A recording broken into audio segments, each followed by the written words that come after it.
I'm Rutanshi Shah, and with immense pleasure, I welcome you all today. So, here's a little something about myself. I completed my undergrad with a bachelor's in business administration with a specialization in marketing and human resources. I had little to no experience when I joined SPJIMR's GMP. The motive behind choosing GMP for me was global exposure for expanding my family business internationally. I'm going to EBS Germany coming January 2022. It is one of the top 12 universities as per Financial Times 2016 of Germany. So, before we start, what is design thinking? Well, design thinking is a creative, human centered problem solving technique which can be used to solve almost all ill structured real world problems. A Gartner study in 2017 recognizes SPJIMR as one of the top 7 institutes globally that has introduced design thinking effectively as a part of the curriculum. SPJIMR runs several pioneering design thinking courses as a part of its curriculum. We are amongst the first B schools in India to set up a design thinking lab, which makes learning more relevant and practical. Well, we will be starting the design thinking course in a few weeks, and our entire batch can't contain our excitement to learn something from one of the best faculties. So, we'll also get a sneak peek into it. SPJIMR is ranked second in India, as ma'am said, as per Financial Times 2021. And the credit goes to initiatives like design thinking courses, Abudaya, etc., and faculty members like Dr. Ruppal Sharma. She will be sharing her experiences and will lead us to creative paths towards problem solving. She has completed her PhD from BITS Pilani, MBA from IIFT, and graduation in economics from Lady Shri Ram College, Delhi. Dr. Sharma has designed and conducted various management development programs from senior to mid-level managers in organizations like Xerox, Philips, DCM, Maruti Suzuki, Castrol, IOCL, among others. Her work and articles have been published in Economic Times, Mint, Forbes, and many more. It is an honor and immense pleasure to welcome Dr. Ruppal Sharma. We are really fortunate to attend this session. Over to you, ma'am. Thank you. Thank you, Rutanshi, and a very good evening to everyone. Thank you for joining us today. It's always a pleasure to interact with young minds. And I've been teaching in the GMP program for the last few years, and it's a very interesting experience because it's a very diverse set of participants coming from diverse parts of the country with different backgrounds. And the excitement level I find in the GMP program, the energy levels are higher than any other program across the institute. So it's great fun. Because of the diversity and the energy level, the discussions in class take on a life of their own, and we get some very interesting ideas and interactions happening in the GMP program. And it's always been a pleasure to also stay in touch with these participants as they go to their partner institutes in Europe and US, and we see how well they are doing. And we interact with them and we find out how the journey has been, and most of them are settled in their careers globally. And we're proud to have them as part of the SPJIMR family. And we hope to welcome many of you as well in the coming cohort, right? So with that, let me begin today's session. It's going to be a brief preview into design thinking, let me put it like that, or an overview of what design thinking is and what it involves. And like to make this session interactive, so please feel free to ask questions if you have any. You can just unmute and speak. We are a small enough group to, I think, be able to manage that, right? But before I get into the session and share with you what I would look at, I want to understand from you what are your expectations from the session today, or what are your expectations about design thinking? What would you like to know? Anything anybody would like to share?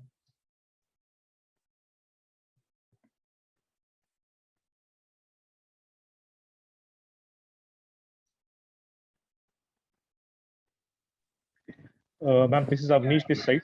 I have a question. Moreover, I am kind of speaking from my experience that in past we have had such situations where these sessions actually become boring, or maybe clients feel that the time is not being utilized properly. So how do we get into a situation where we keep it very crisp and to the point?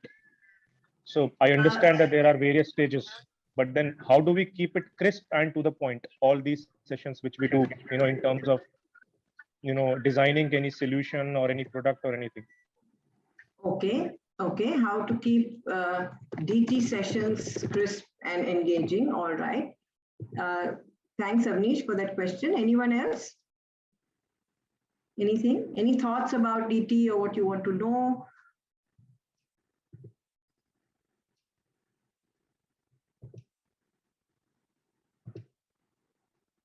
No, it's a clean slate. Okay, and then just put on chat if you would. How many of you are familiar with what design thinking is?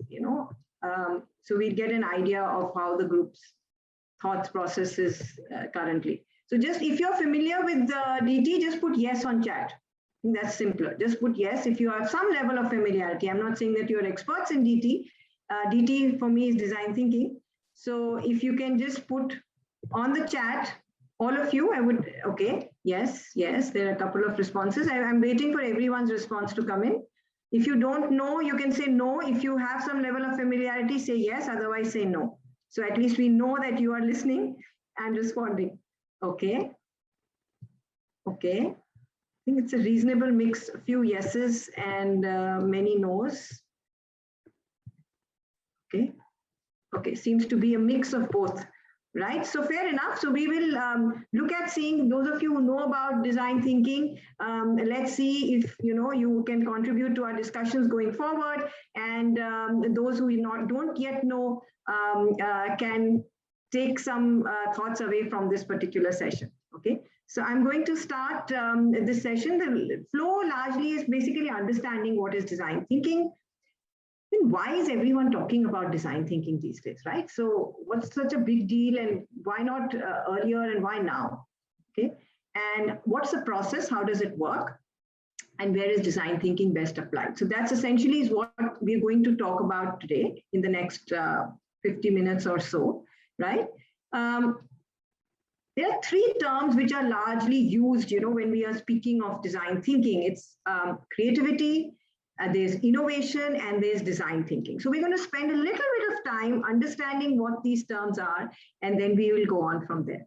Okay, so if you look at creativity and innovation, right, we'll first start with creativity, and then we'll move to the next part. So if I was to ask you, if you think you are creative, again, and I'm going to ask you to reply on chat, if you think you are creative, could you just type a quick yes in the chat? Yes or a no. So everyone has to reply with a yes or a no. Okay.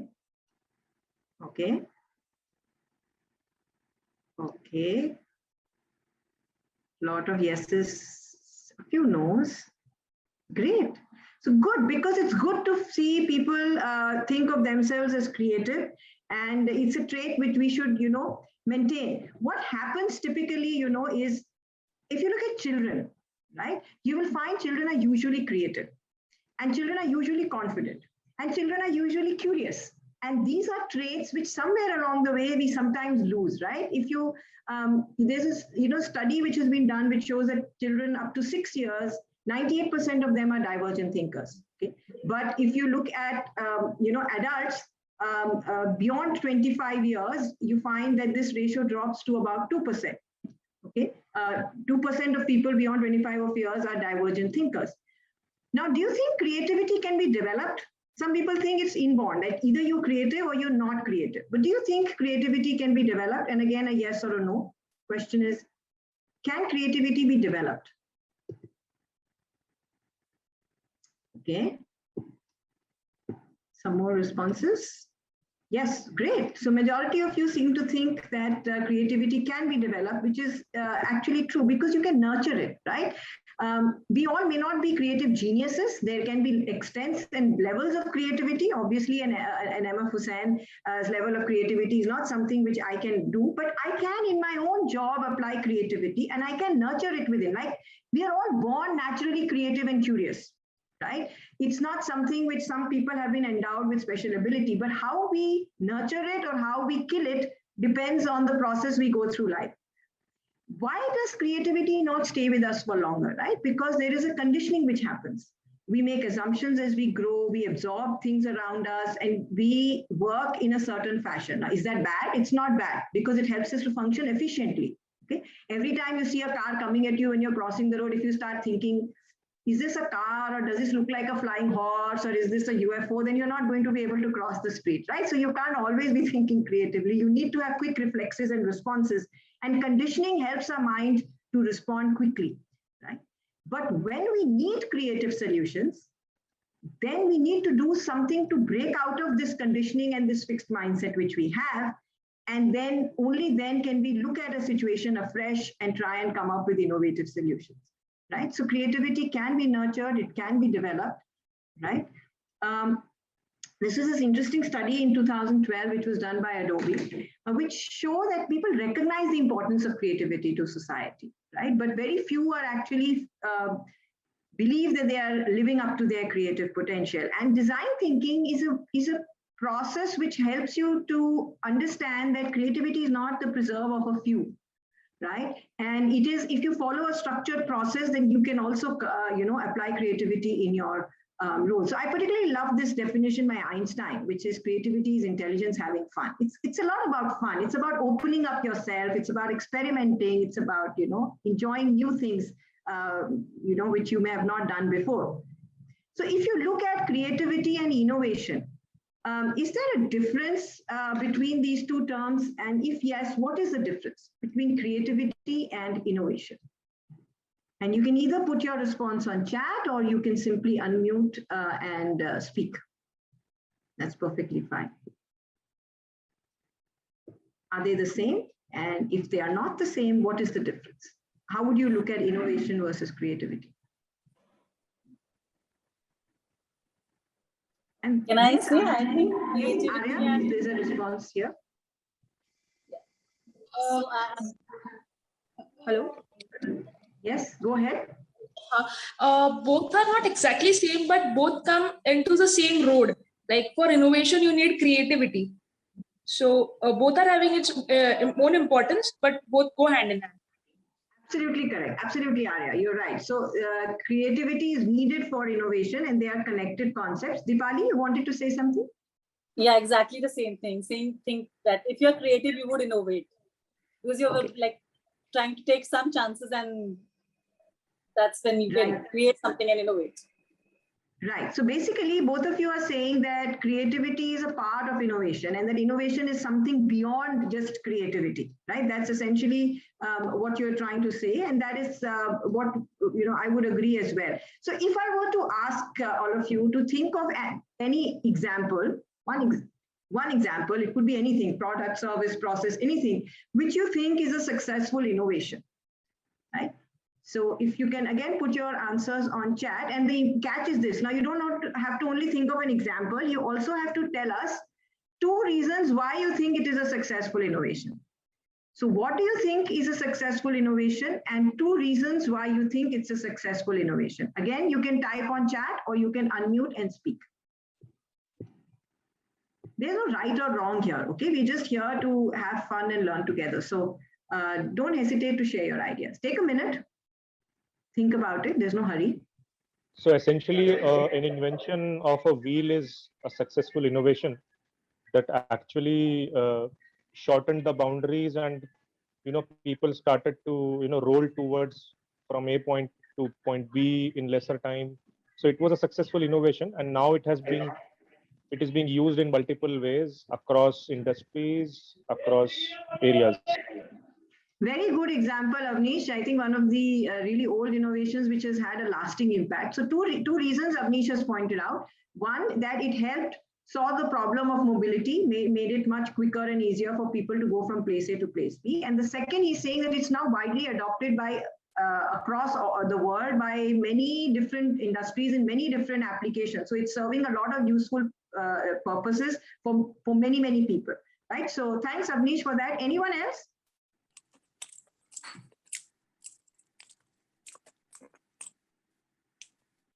One more example, and then we'll go ahead. So many innovations. Aajkal to zamana hi sara innovations ka hai. So I'm sure something which you found exciting or interesting. Search engine, internet search engine. Okay, Rutanshi, good example. And why do you think that's a successful innovation? The knowledge and information is at our fingertips, and it has made, I think, innovation in itself very easier. It would be a long process if you had to hit the books, the library, and then make something, and rather than just Google, run simulations and then make something. Okay, so again, Rutanshi, I think similar reasons to what Avnish had given earlier. So you're saying A, that it is solving a problem for a lot of people in a very beautiful way, right? And the second, you're saying that it's been, it's being used by many people, right? So solving a clear problem and being used by many people successfully. Another example on chat is that of 3D printing. Now, 3D printing, Arya, is an interesting example, but if you look at this, if you count it as a successful innovation or not, there is another dimension to it. So 3D printing is a useful, an interesting innovation. But has it been widely adopted? Is it replacing conventional manufacturing tools across the range?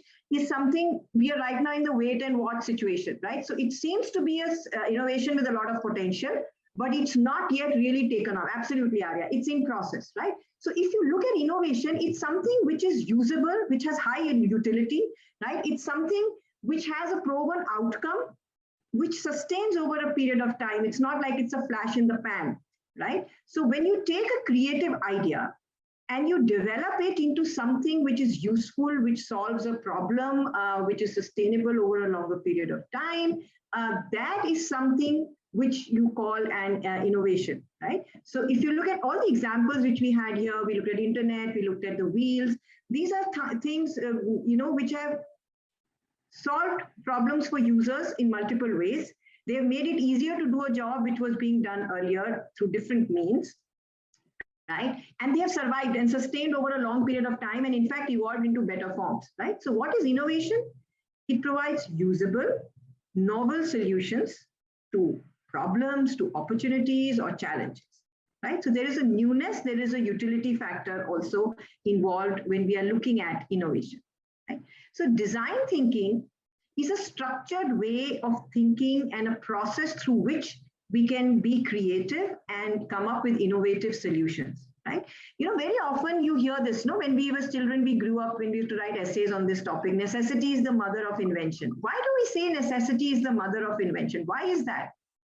What is it about necessity that makes us become inventive, right? In COVID time, suddenly vaccine has been out in the market in very short time. Nowhere before in history have vaccines come out in such a short time. Overnight, people who were manufacturing other things have got into manufacturing of sanitizers.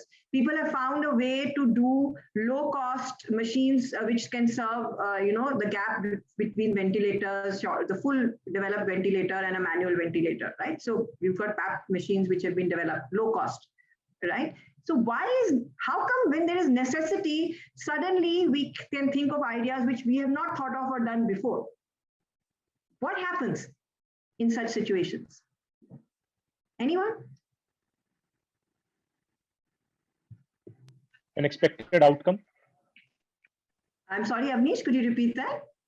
An expected outcome, probably. Expected outcome. There is a outcome which is required urgently, and when that pressure happens, you start thinking differently. Otherwise, you are following processes which are already set.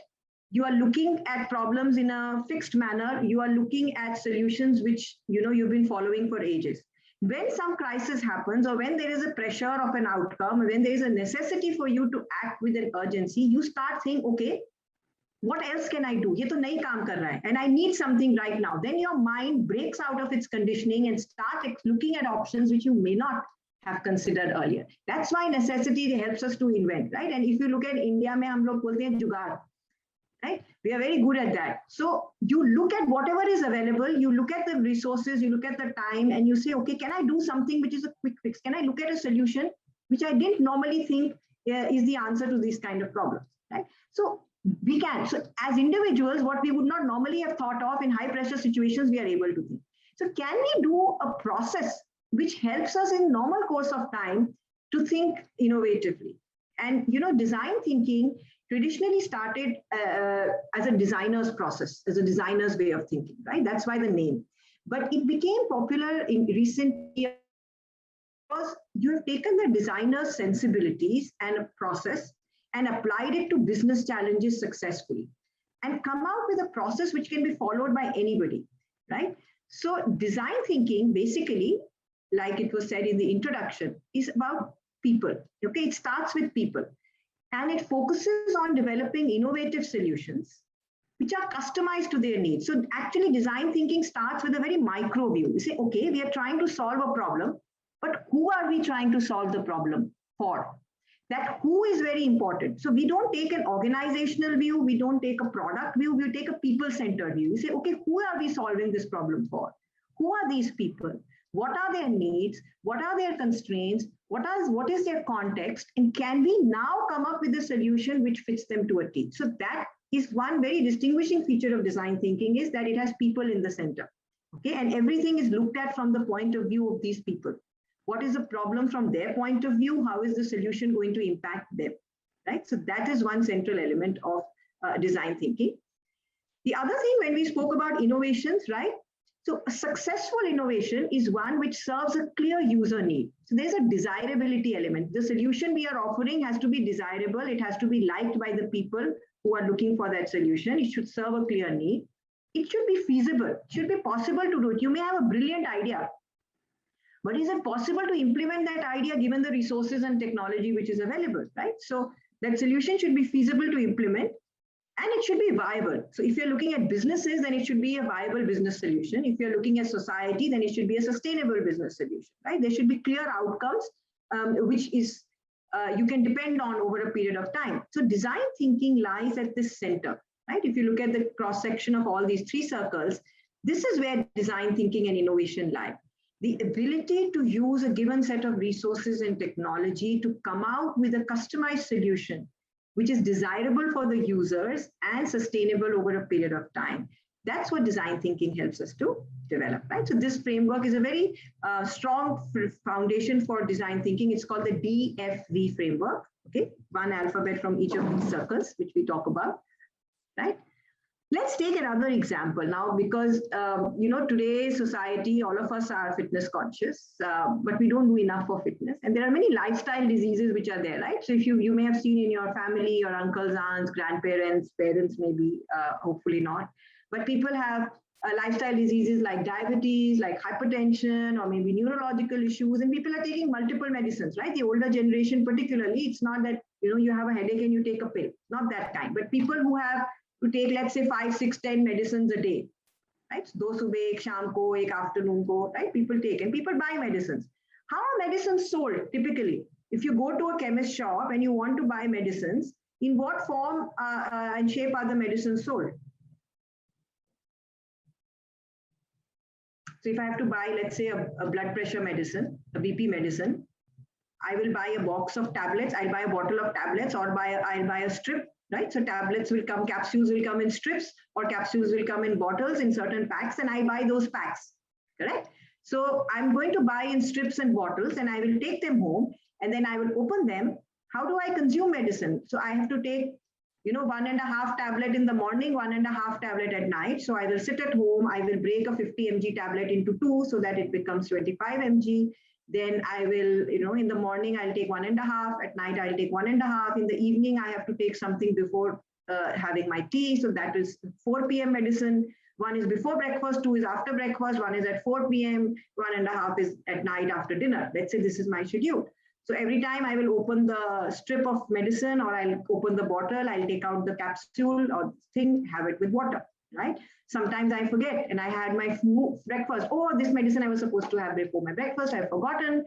Or I had to take 1.5 and in a hurry I've taken 2, right? One I have taken, one I have forgotten to take, and this can happen, right? But if you look at the way medicines are being sold, or the way chemists are selling medicines, they get medicines in certain packs of 10 or 15. Usually they'll sell you the whole pack. Some of them will break it and say, if you want only 5, they'll say, okay, I'll give you half a strip, right? That's how they sell. Now, if you were to look at this problem and say, how can we sell more medicines, right? You will look at saying, okay, how can the chemist shop be rearranged? How can you reach out to area around you? Maybe you approach doctors and you have them recommend this chemist to you, etc., etc. These are typical ways in which you're going to look for solutions and say, how can we sell more medicines? But if you look at it the design thinking way, which is saying people-centered, who are the people?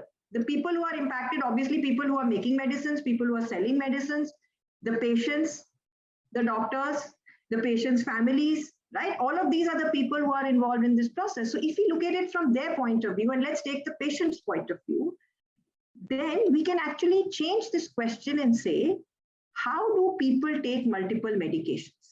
Or how can we facilitate the medication process for people with lifestyle diseases or people who need multiple medications? How can we facilitate the process?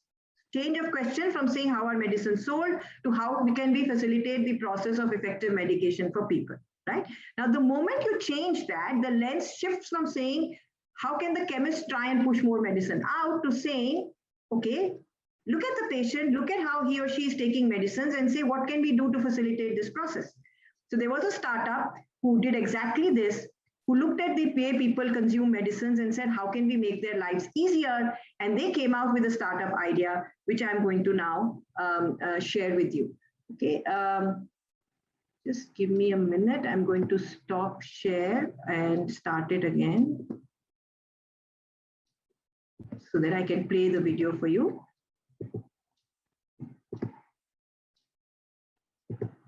Did you know 150 million? Were you able to hear? Yes, we can hear. Yes. Okay, so I just play it again. Million Americans take medication every day. So each person has to stand in line at the pharmacy, sort their pills, and remember to fill their prescriptions over and over and over. That's why we created PillPack. We're a new kind of pharmacy. We sort your medication by date and time and deliver it directly to your door. But I take different kinds of medications at different times of the day. No problem. We organize your meds for you, so now you don't have to waste time sorting your pills. Sure, but can you do vitamins? We can add those too. But I hate paying for shipping. Well, you'll love PillPack. Our service is free. You only pay for your medications.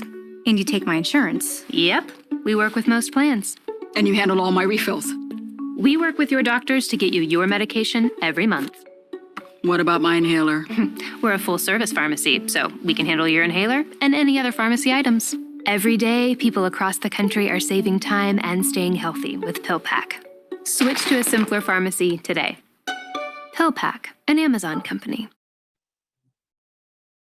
Right. So if you actually, look at this example, there is dispenser also which comes along with this. So they will look at your prescriptions from multiple doctors, combine all of that into packs by time, put those packs in a dispenser, and all you have to do is simply tear off the pack and have your medicine. And this startup was bought by Amazon for $1 billion, okay, just a few months after they started. Now it's an Amazon company. So it's an idea, it's the way you approach a challenge, right? Which is, it's not about selling medicines. It's about facilitating patient compliance, making sure they have the right medicines at the right time. And that in turn will ensure better treatment outcomes for these patients. So the patients are happy, the doctors are happy, the pharmacist is happy, and the family and the caregiver, of course, is happy, right? So if you look at this particular example, and if you look at when we talked about successful innovations, the examples which you shared, what is, how did you come about? Let's say the Google search idea, or the wheel, okay, or smartphones, or let's say PillPack. How do people come up? The ideas they have are very nice, but before the idea, what is it? So can you share what do you think happens before the idea, before the ideation process, or before the idea strikes you? What comes before that? I'm sorry.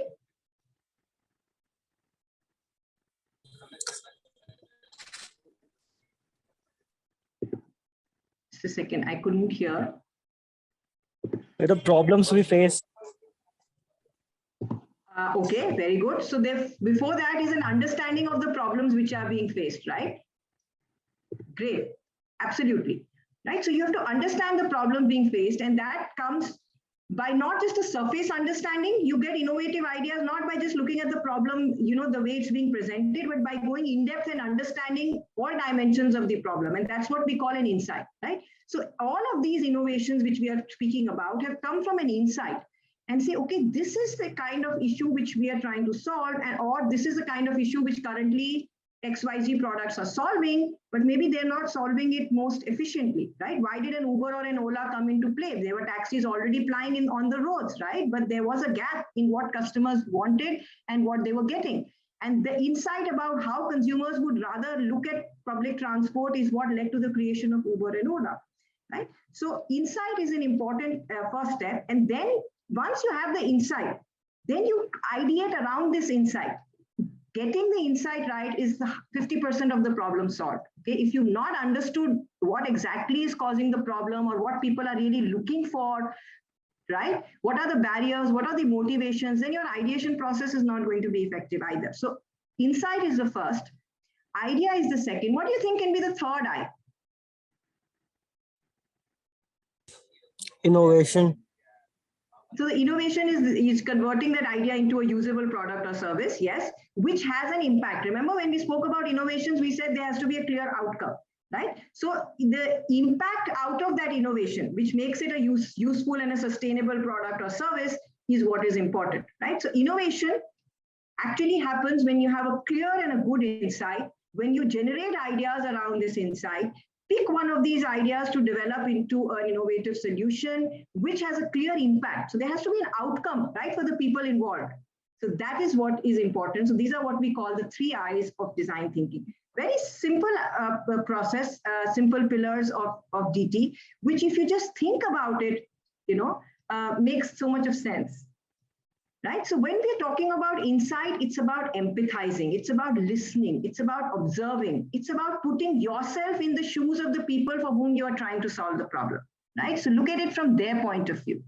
When you're talking of ideation, then you have to break out of what we spoke about conditioning in our mind, our usual way of thinking, and we have to try and think in a different manner, try and look at the problem from a different lens, right? So create, this is the ideation process. And then the final part is deliver.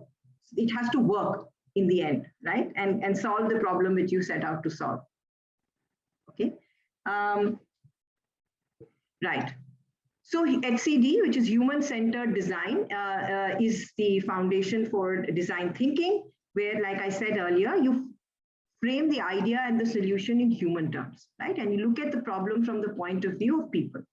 The second thing which is unique about design thinking is that when you're presented with a problem, we say don't look for a solution, okay? Which is strange because ultimately you want to solve the problem, right?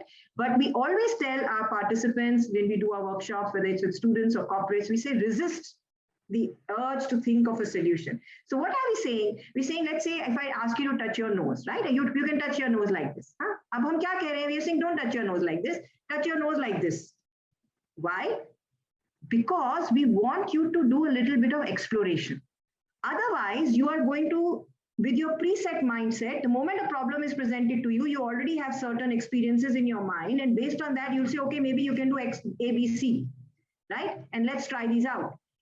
You may get a solution, but will you get an optimum solution? We don't know. Will you get an innovative solution? Unlikely. Of course, some people are geniuses. They can just think of a solution like that. But for the rest of us, we need a process, right? So don't think of a solution immediately. Take a step back and we'll go a longer route to find a solution. Okay. So what is that longer route? The first begins with empathy and observation from the user's point of view. Look at what is happening, who all are involved, what are the current product services, what are the current processes. Then speak to the people, talk to them, understand them in depth. So this is where your insights are going to emerge. Okay. Then you step back and say, okay, let me look at the problem I started out with, how to sell more medicines. Can I frame this problem differently? How to make patients, treatment compliance better and improve their outcomes, right? If you frame the problem differently, then multiple more routes to the solution open up, right? So you frame the problem differently. And this part is the inciting part. Then you look at the ideation part. Once you've understood what are the different approaches you can take, then you start brainstorming. And you can come out. There are many techniques which help us to think differently, which help us to ideate, which help us to break our fixed mindsets and our conditioning, right? And when we do design thinking, we look at many of these techniques. So there are techniques for each of these processes. There are techniques for empathy, observation, for inciting, for problem framing, all right? And so you do brainstorming, you come up with ideas. Some of them may be absurd, some of them may look difficult, some of them may look too easy. Doesn't matter. Collect all the ideas. Then you look at evaluating these ideas, and there are frameworks available for that. You develop one idea, and test it out, and then see if you can build on that. And then finally, you develop a solution which has a clear impact on the desired outcomes, right? So the 3 I's you can see here: insight, second idea, and third impact. And we do a longer route to solution. Every time, if you jump straight from problem to solution, you may lose out on other alternate approaches or innovative ideas, which you can uncover if you follow the DT process. Any points, thoughts, questions anybody has at this point of time? Please feel free to speak up. Okay. Yeah, avoid preconceived notions, Avnish, absolutely correct, right? That you've written on chat, that's really what DT is telling you. Avoid preconceived notions. In fact, saying make an active effort to feel that you don't know. And at multiple stages, keep going back to the users, right? So what is design thinking? It's a structured approach to creative strategic solution, okay? It's human-centered, best suited to unstructured problems. Now you can use it for structured problems also, but it's like saying, you have a pistol and a revolver and you have a shotgun. Now the shotgun can do the job of a revolver also, but would you want to use it in all situations? That's the thing. So when just because DT is something which everybody is talking about doesn't mean all problems in business or organization or society DT should be applied. It can be applied, at least elements of the DT process can be applied. But usually unstructured problems is what design thinking is best suited to, because other methods may not always work in such cases. Okay, and what do we mean by unstructured problems? It's about problems where all the constraints, resources, conditions are not always known, or the problem itself may only be semi-defined. So for example, if I say that I want to make sure that this road does not cave in the next monsoon. It's a structured problem. I know what material that road is made of. I know that how much rain is going to happen, how much traffic is going to go on this road, and I want to see what is the load bearing capacity of the road. If however I want to say that I want to make traveling in monsoon hassle free, or I want to decongest roads, it's an unstructured problem because there are many unknowns. There are many variables which I don't know, right? Congestion can be caused due to multiple factors. Different people will look at congestion differently at different points of time. So there will be vehicular flow, there will be people behavior, there will be traffic lights, there will be rules, there will be speed. All of that is going to come into consideration. So all the elements are not predefined, right? So those are unstructured problems. So DT is more suited to unstructured or ambiguous problems. And it focuses on looking at a problem through multiple lenses rather than going for expected solutions. As a result of the inciting and problem framing, your mind opens up to a much wider choice of solutions. Okay. So DT is a shift from, there have been many processes like critical thinking, or you can have Lean Six Sigma and etc., which are helping you improve efficiency and coming up with new processes, but those are more rear view mirror thinking. This is what happened, this is what we did, this is how we can improve. Whereas DT is more forward thinking. Earlier methods many of the methods look at execution focus, whereas DT says, what is the impact? What is the ultimate outcome? How are we impacting the lives of these people? So it's more impact focused, right? So why is DT relevant today? And I'm going to pause here a little bit and take the question which came right in the beginning about, how you can make such sessions on design thinking crisp and engaging, right? So this is an introductory session. I'm not really talking about the processes, but if you talk of the inciting process itself is a long process, right? There are multiple stages and you have to have long conversations with the people who are involved. If you do ideation, there's brainstorming and you have to sit and brainstorm and thrash out the ideas. It takes time, it takes patience. So how can you keep it engaging? You can keep it engaging if the team members are motivated about the problem they're trying to solve, right? They have a stake in it and they have an interest in it. 2, if you give everybody an opportunity, equal opportunity to participate in the process. 3, if you do visualizations, and there is not only verbal discussions which are happening, if you can visualize ideas, if you can put it up and ask everybody to rate it, to comment on it, so you do visual charts, right? When you do brainstorming, then you build on each other's ideas. There are techniques which you can do, right, which help you to build up the engagement level, right, and also the interest level in the process. So empowering the team members is one. Visualization is another important tool which you can look at. Then use of examples, use of videos, use of exercises where people are coming together and doing something rather than sitting and listening passively. These are techniques through which you can keep the sessions engaging, right? Now, the question about why is design thinking relevant? And this also will link to some of the questions which many of the participants asked earlier about, will it apply to an agile organization? How will it apply to family managed businesses? Right? Design thinking can apply to any of these situations. It can also apply to your life as an individual. It's not only limited to business problems. But why is design thinking, effective today, and why is it being spoken about so much? Is because the environment in which we live is uncertain, right? And I think 2020 has shown that more than any other year in the past, in our memory, about how uncertainty can impact our lives, right? So there is a lot of change. The pace of change has become faster over the years. And if you look at IT industry for one, products and services have become redundant in just a span of a few years or a few months even. The way we are used to doing things is changing at a much faster rate. Okay, the journey from having landline exchange-based telephones to mobile phones was a very long journey. But from the basic mobile phone to a smartphone to tablets to smart watches, the journey has been very short. Right? So things are changing. Environmental issues are changing. Rules across of the ways of doing business are changing. The way people buy and sell things are changing. Right? So the environment is volatile. Organization structures today are no longer the same. People don't work in silos. People have cross-functional teams. There are cross-locational teams. Global is a word which is like very commonplace now. Right? It's multiple reportings, new skill sets required, new ways of doing business. And COVID has taught us that online is also here to stay. Online and work from home is here to stay. And increasingly, in today's world, we need to supplement analytical capability with creative and innovative approaches, because what has worked in the past may no longer work now, or may no longer even be relevant now, right?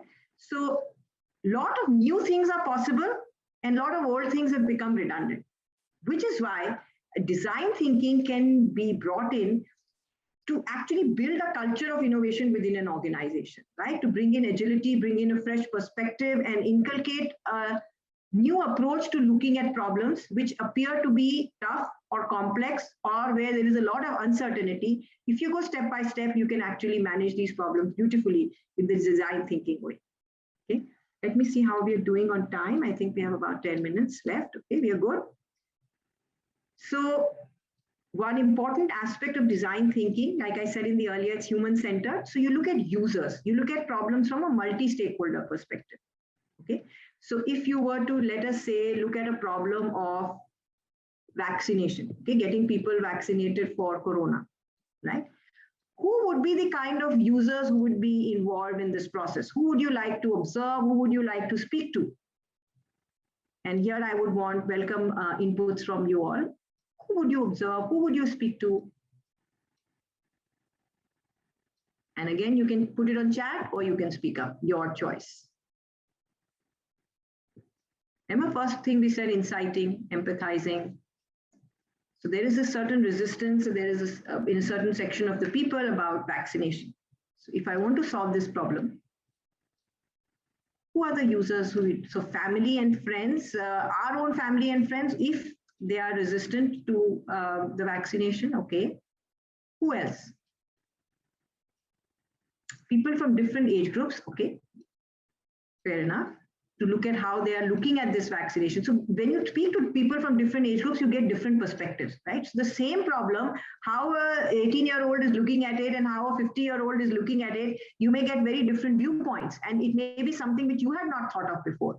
People with preconceived notions, yes. So people who are open to it, the idea, and people who are absolutely dead against it. So you have to speak to both kinds of people. So people who need to get vaccinated, that is one set, right? And within the people who need to get vaccinated, you will try and get viewpoints from diverse groups. Okay, very good. Vishwanath, frontline workers is another group that you will look at. So it's not only the people who need vaccination, it's the people who are working in the field, who are actually out there treating and vaccinating people, right? So doctors, nurses. Yeah, so economic classes, Vishwadeep, will again come in people who need to be vaccinated, but across different backgrounds. Very good. So people who need to be vaccinated is one. Doctors, nurses is another set of people you want to talk to. Who else? Who else? Multi-stakeholder perspective is what we need, right? Anybody who is impacting or can impact the vaccination process. Manufacturers of vaccine, very good, Vishwadeep. Who else? Yeah, correct, Avnish. Leaders, yes, people who can motivate others, right? Or people who are in power, the government, who is facilitating the process, right? So these are people who can control the process, who can facilitate the process, who can hinder the process, right? So you will talk to all of these. So it's not only one person's perspective, you get a multi-user, multi-stakeholder perspective in design thinking. So very good. Let me move on. Then you also work in design thinking in eclectic teams, people with different backgrounds and non-hierarchical teams.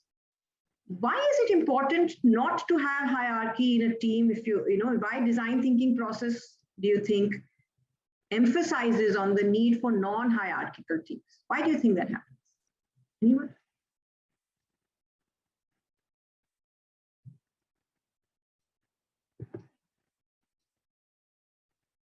Either on chat or verbally, however you are comfortable. So clash of thought process, Akash, can take place in hierarchical as well as non-hierarchical team. Unbiased views. I think, but what you mean, Akash, is that people may not be scared of the clash, right? If there's a hierarchy, then you are afraid of speaking up, or you may not be afraid, but you get influenced by the person who is, your boss. And so it's not necessary that the boss has the best ideas, right? So people can, if there's a non-hierarchical team, then everybody can share ideas equally. And everybody can voice opinions equally, can either argue or build on each other's ideas. There is no expectancy of this is what I should do, or I should always say yes, or the idea has to come only from the top. Because if you restrict that, then you don't get good ideas, right? Then you will get only the ideas which one person can think of. Whereas if you have a diverse set of people brainstorming, then you get good ideas. When Nestle's Maggie came back after the controversy, when it was relaunched, it was initially sold online. There was a special promo announced that you can order Maggie online before it hit the shelves. And the idea for that didn't come from the MD. It came from an intern, a young intern who had just joined the company, right? So innovative ideas can come from anywhere. What else? Iterative process. You are not going to hit the perfect solution the first time. And design thinking is saying, don't even try doing it. Trial and error, try something, test it out, fix it, improve it, again go back, again try. So an iterative process works better. But most important is you should develop a design thinking mindset. You should be curious about things. You shouldn't take things for granted. You should ask questions. Why does this work like that? Does it have to be like this? Can it be looked at some other way? And when you're set out to solve a problem, consciously clear your mind. Don't stay with the assumptions and knowledge you already have. You give a declaration of ignorance and say, I don't know, but I want to know, and step into that problem analysis by saying, I don't know, and start from the very basics and try and understand each element of the problem. Okay, that make you notice things which you may not have even noticed before. And if we were in a regular class, I would have asked you to do that exercise around it, and you'd be surprised what kind of things come up. Right? So DT is a combination of a mindset, a way of thinking about problems, and a process, right?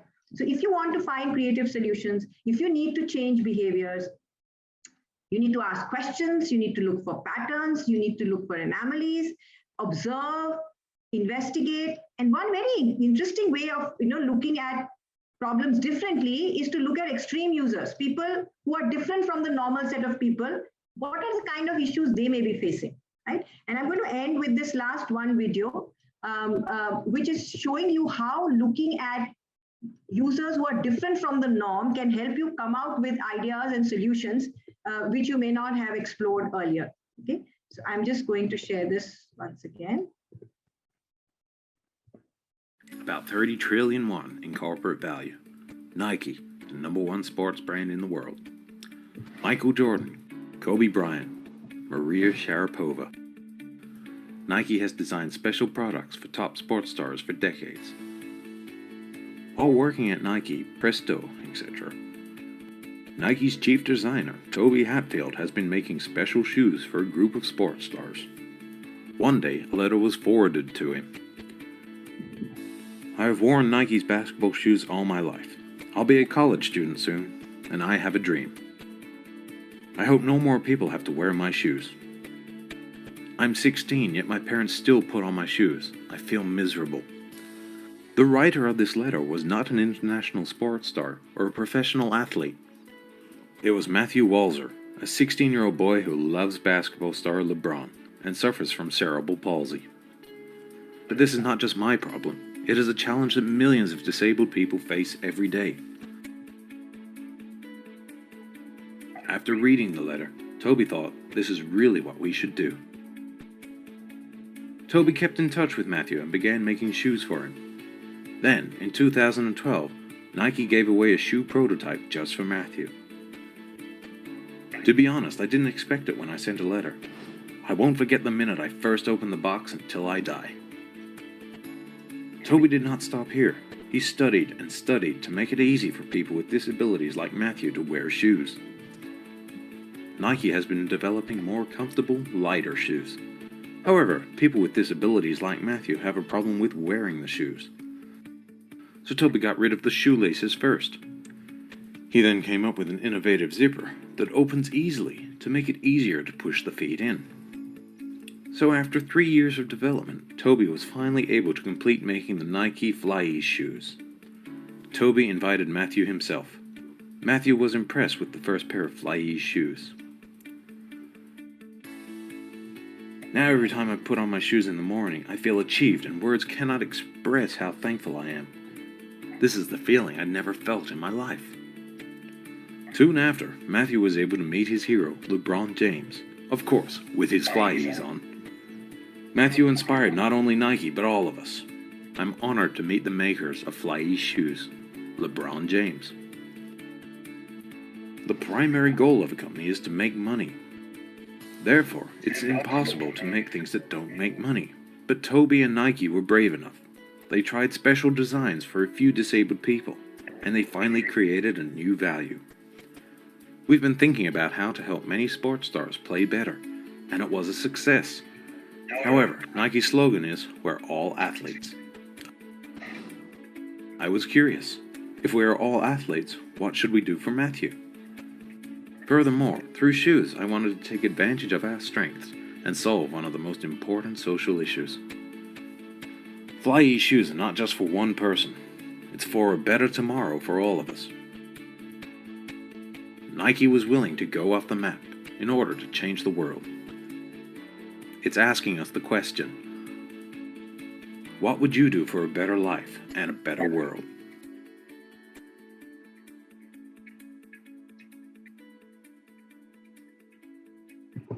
Okay, so if you look at it, the Fly-Ease shoes are not only for the specially abled, okay, they became very popular. There was a style statement and many people, all ordinary people are using it. It started by solving a very small individual problem, but it grew into a huge and a very successful range.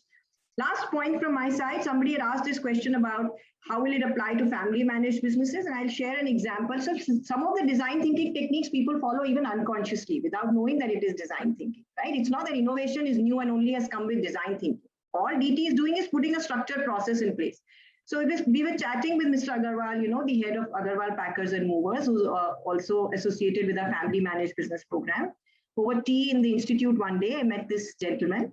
And he was sharing with me that he places a lot of emphasis on customer insight. And that has helped them come up with solutions which meet customer needs better than other people can.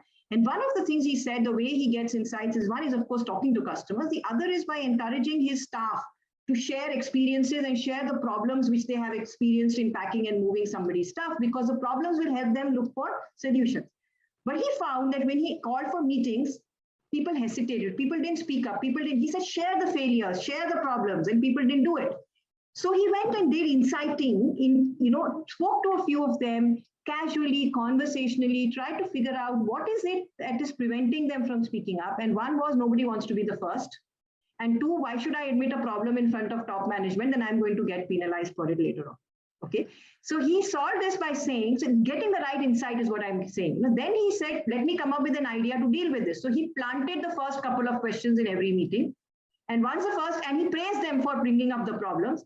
And then that set the ball rolling for everybody else. Simple idea, okay? And with that, I end the session. If there are any questions anybody has, I'll be happy to take them. Otherwise, I think we are 5 minutes over time.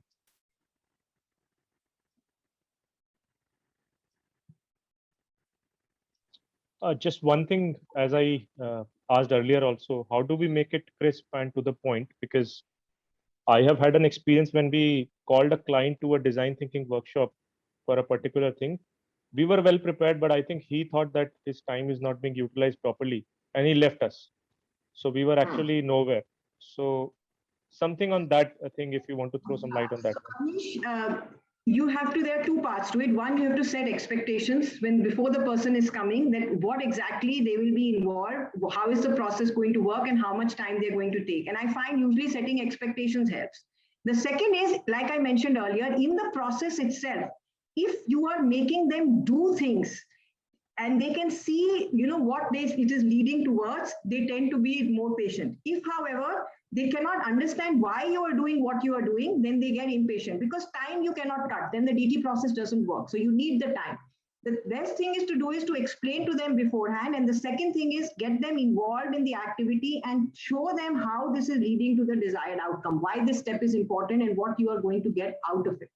And usually if they participate actively, if they are speaking, if they are contributing to the process, then they stay. I have had, you're telling me this example of customers not wanting to stay. We've had that experience also, but we've also had other experiences where we've done workshops.